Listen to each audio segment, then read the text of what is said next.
Well, the school sports season might be over, but if your kids play in any summer leagues or even camps, they're still at risk for some concussions. Dr. Jennifer Anders from Johns Hopkins Children's Center is here to talk about some of the most common myths. Thank you so much for coming in, Doctor. Thank you for having me. Well, I hear concussions. You automatically think about, okay, wrestling or some kind of major collision, car accidents or something like that, and then you just kind of have to lay down, wait a few days, and hey, you're good to go again. Is that right? Well, laying down is a good idea. Okay. So that's step one, because concussion has been around for a long time, since antiquity, I'm sure. But for a long time, especially in sports, players would be told to, hey, get up, walk it off. Right. You just got your bell rung, be tough, and get back in the game. And it's really over the last 10 years or so that we've recognized, starting first from professional sports down to college sports, and now the hot topic is really high school and youth sports, that after you've had a concussion or any kind of minor head injury, it's important to take some time to rest. Okay, so then as a doctor, how do you know? I mean, if you say bell rung, that's exactly what I heard when playing football and soccer and lacrosse. You get up, a physician will come over and look at you and just ask you a few questions, and they could tell. I mean, how do they know, and what is really a concussion then? So the definition of concussion is actually very broad, and it can include any time you've had a blunt trauma to your head and have lost consciousness, so you got knocked out, but it can also mean much more subtle symptoms. So maybe you've taken that blow to your head and you seem fine afterwards, but you're a little dizzy, you have a headache that develops later that day or the next day, you're feeling nauseous. Some kids just have changes in their behavior. They're a little more irritable or grumpy, which is hard to tell with a teenager.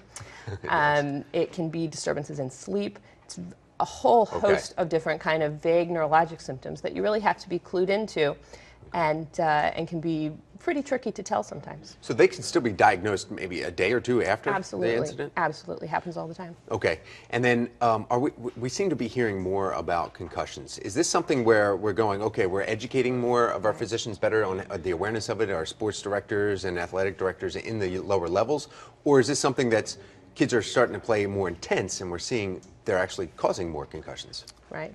For the most part, it's a matter of we're just more aware of it. Okay. So we've actually done a lot of things as a nation to be safer. Everything from bicycle helmets are a huge help so that kids don't get concussions from falling off their bikes. Right. There's been certainly a lot more efforts towards safety in amateur sports with better helmets and more regulations for coaches to follow and things like that.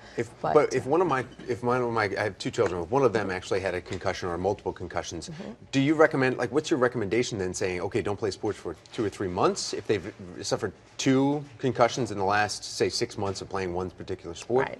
Do you want to sit them out, or is it just stay away from that sport? So the simplest recommendation is after one concussion, you need to wait at least a week after all of your symptoms have disappeared. So until that headache or dizziness or confusion has gone away, plus 7 days before they go back to. Hey, I'm ready to go, Mom. No, I'm fine. You got to wait another week. It is tough. It is really hard to pull some of these kids out. If they've had 2 concussions in the same season, they really need to be out for significantly longer periods of time, and a lot of people will say for the rest of that season.